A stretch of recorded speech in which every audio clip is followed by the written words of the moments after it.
Everyone in town remembers the old playground on the edge of the woods, the one abandoned for decades after a string of disappearances.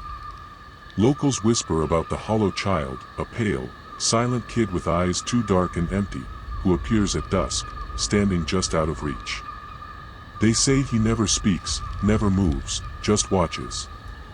But if you look away, even for a moment, he's suddenly much closer, and the air turns heavy with something unspoken and hungry. No one knows where he came from, or where he goes when the sun rises. Some say he's a lost soul. Others say he's something worse, a warning. I'd heard the stories but never believed them, until that evening, when the playground was bathed in the last pale glow of twilight.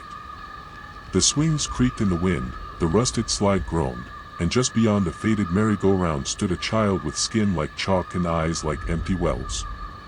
He didn't move or blink, just stared with that endless gaze. I felt my breath hitch, my skin prickling as if the air around him was cold and thick. My instinct screamed to look away, but I couldn't. And then, when I finally did, he was standing right beside me, silent and impossibly close. The world felt wrong, stretched thin between moments. The child's gaze seemed to pull at something deep inside me, a dark emptiness I didn't know I had. I tried to speak, but no words came, and when I turned back, he was gone. But the shadow he left lingered like a chill down my spine.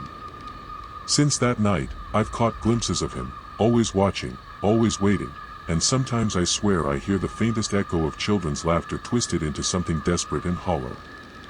There's a story whispered in the quiet corners of every city about the night bus, a ghostly vehicle that roams the streets after midnight, picking up passengers who missed the last official ride.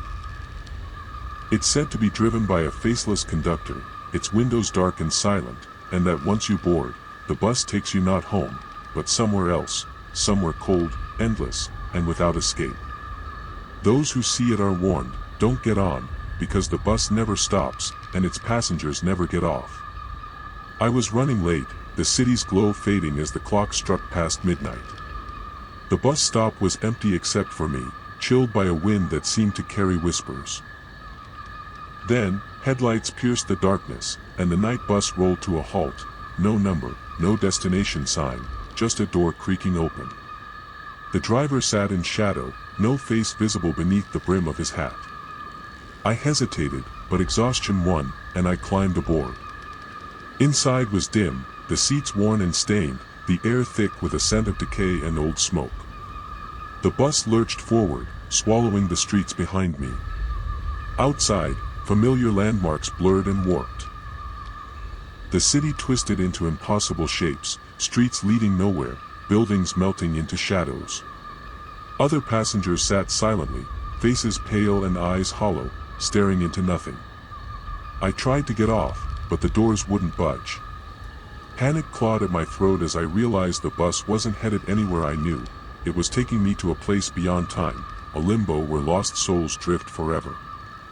I screamed, but no sound came, swallowed by the hum of the endless night ride. In a world where a phone call can change your life, some calls are best left unanswered. The silent phone caller is an urban legend about a number that appears on your phone, unknown and unlisted, ringing at odd hours.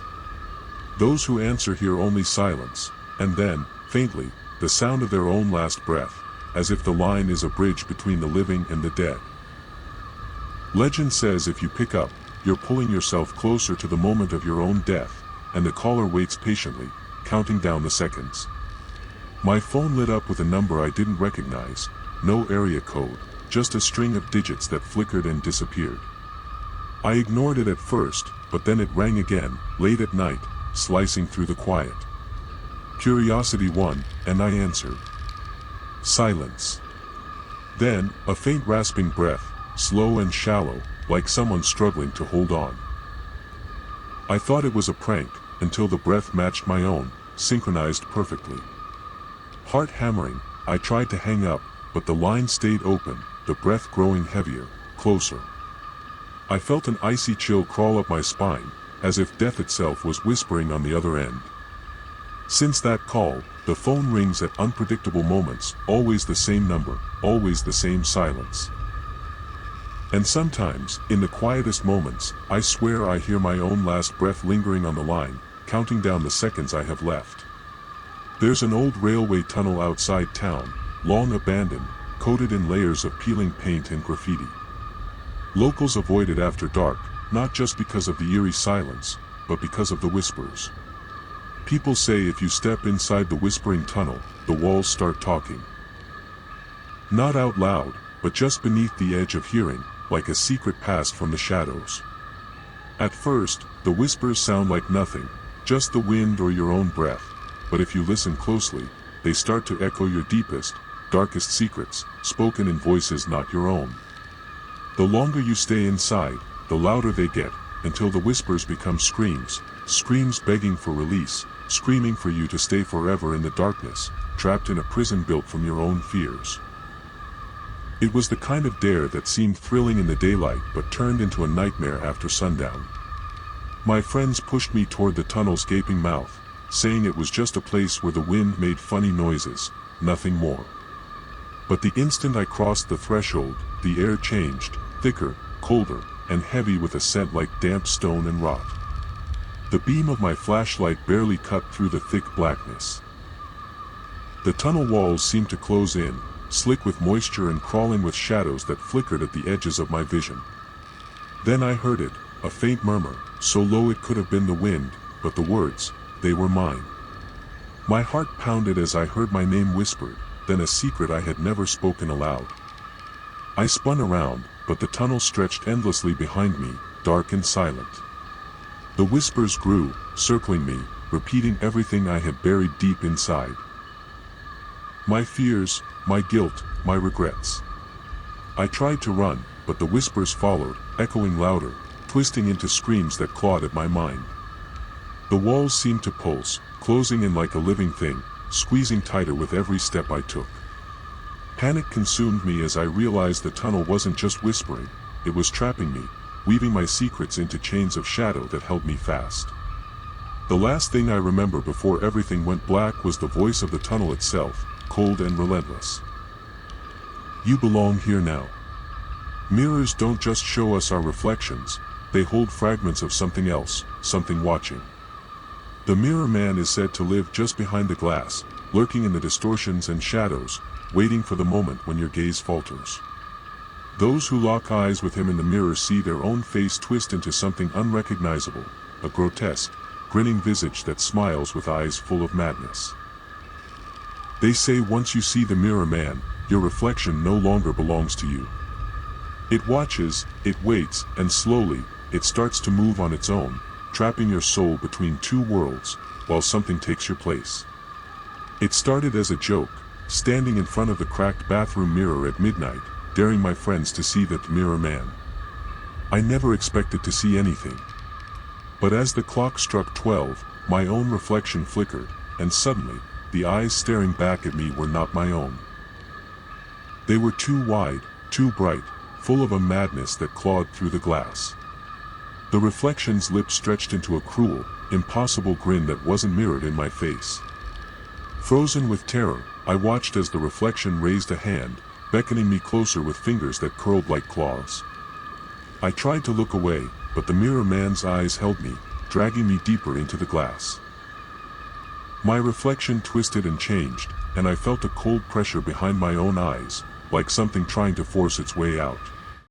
Days passed, and I noticed little changes, my reflection lagging just behind my movements, eyes darting to places I wasn't looking.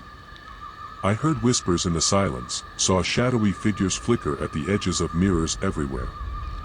One night, I woke to find my reflection smiling without me, mouthing words I couldn't hear but felt like a curse. The mirror cracked, and with a final, terrible smile, the Mirror Man stepped forward. Now, when I look into any reflective surface, I see two versions of myself, the real me, trapped inside, and the thing that took my place outside, grinning and waiting. Railway tracks stretch beyond the edges of maps, disappearing into the unknown. On certain nights, a train appears, silent as a shadow and black as a void, called the Silent Train. No conductor, no lights, no sound save the soft hiss of steam and the slow, endless clatter of wheels on rails. It stops only once a year at a forgotten station, and only those who are truly lost, lost in life, lost in grief, lost in madness, can see it. Boarding the silent train means leaving the world behind, drifting into a realm where time and memory unravel, and the passengers are souls who never found their way home. I first heard about the silent train from an old man in a rusted station house, his voice trembling like the rails beneath us.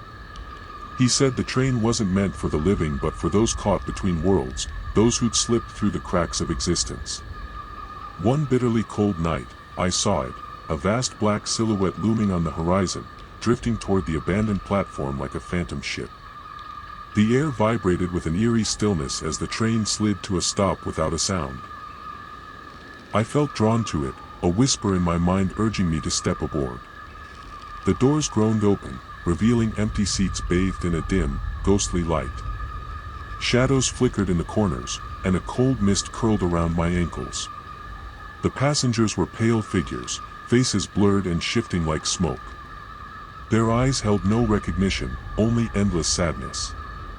The train lurched forward, slipping into a darkness that swallowed everything I knew. Time fractured inside that car. The past, present, and future tangled in a twisting loop of sorrow. Memories bled into dreams, and I felt my own identity slip away, dissolving into the endless night. The silent train carries the lost, the forgotten, the broken, and I realized with a shiver that I was becoming one of them, forever trapped on a journey with no destination, no escape. At the edge of the crumbling cliff stands an ancient lighthouse, long automated and abandoned. But local fishermen swear the light still flickers at midnight, a ghostly beacon in the fog, and sometimes, just sometimes, you'll see a solitary figure pacing the rocky shore. They say the lonely lighthouse keeper was a man driven mad by isolation, who vanished decades ago after a terrible storm. Some say he waits still, trapped between worlds, watching for ships that never come, searching for a crew to join him in eternal solitude. If you hear the faint echo of footsteps and see the light swing low through the mist, it's already too late. The fog rolled in thick that night, swallowing the cliffs and turning the world into a ghostly gray nothingness.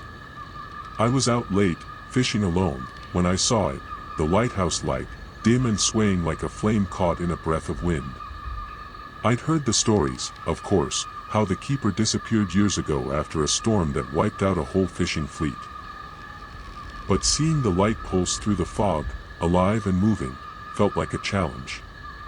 I rowed closer, heart pounding, drawn by something I couldn't explain.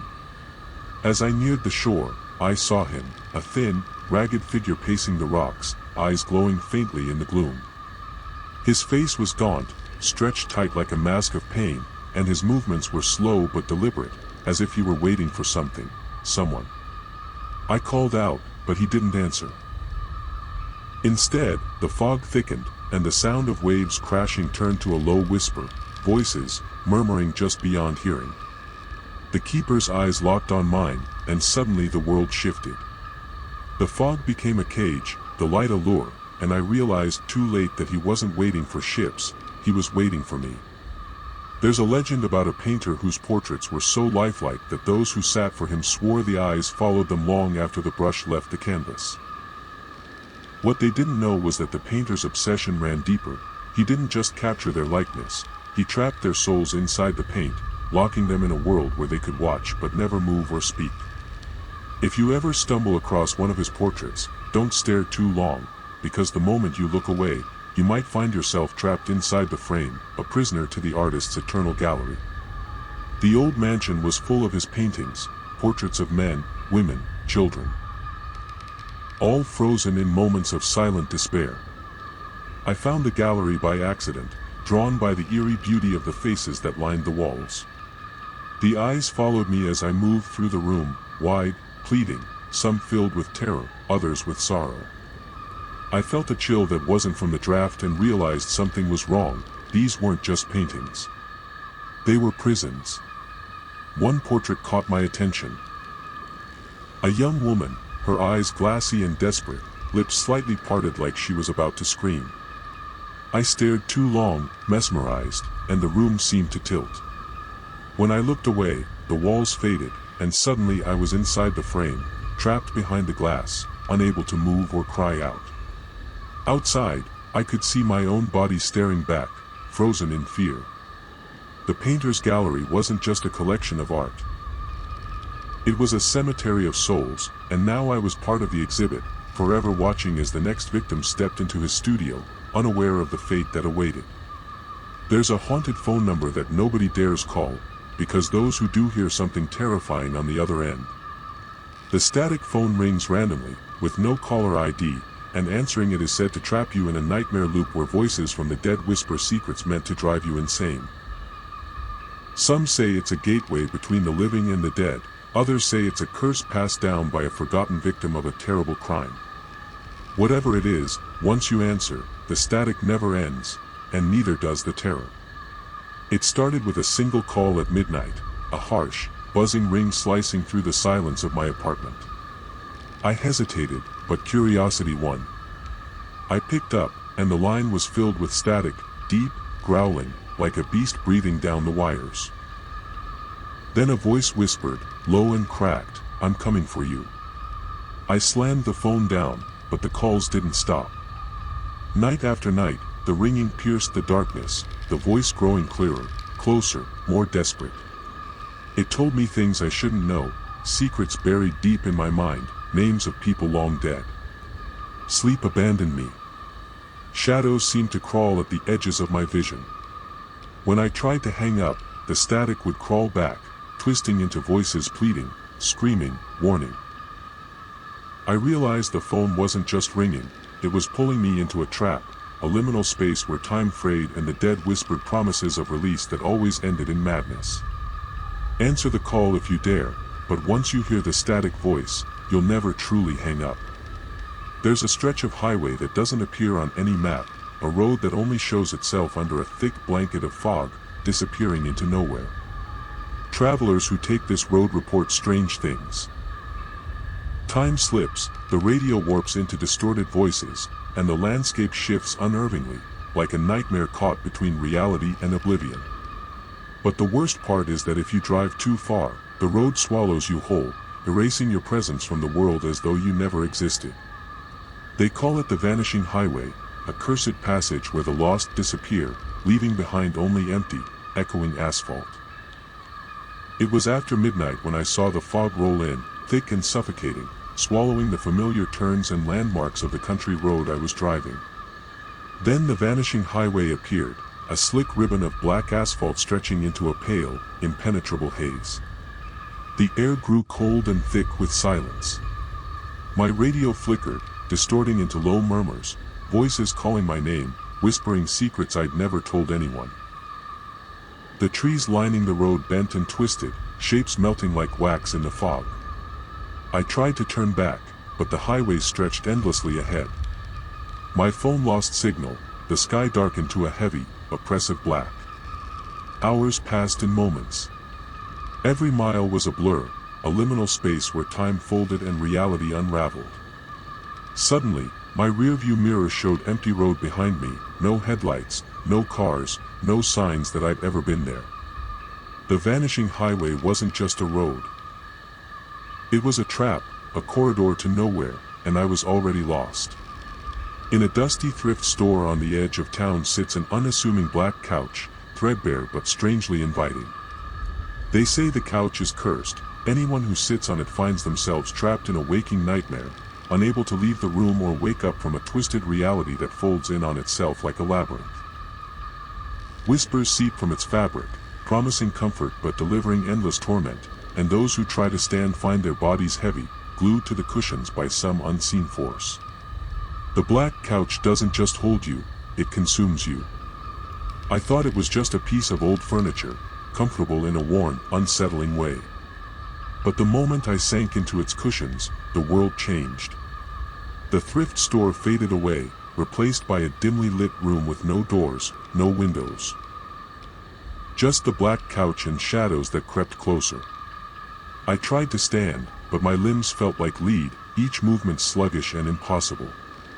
The whispers started, soft at first, like a lullaby sung by a voice I couldn't place, then rising into a chorus of mournful sighs and sharp, cruel laughter. Time dissolved into a looping nightmare. No matter how long I sat, the room never changed.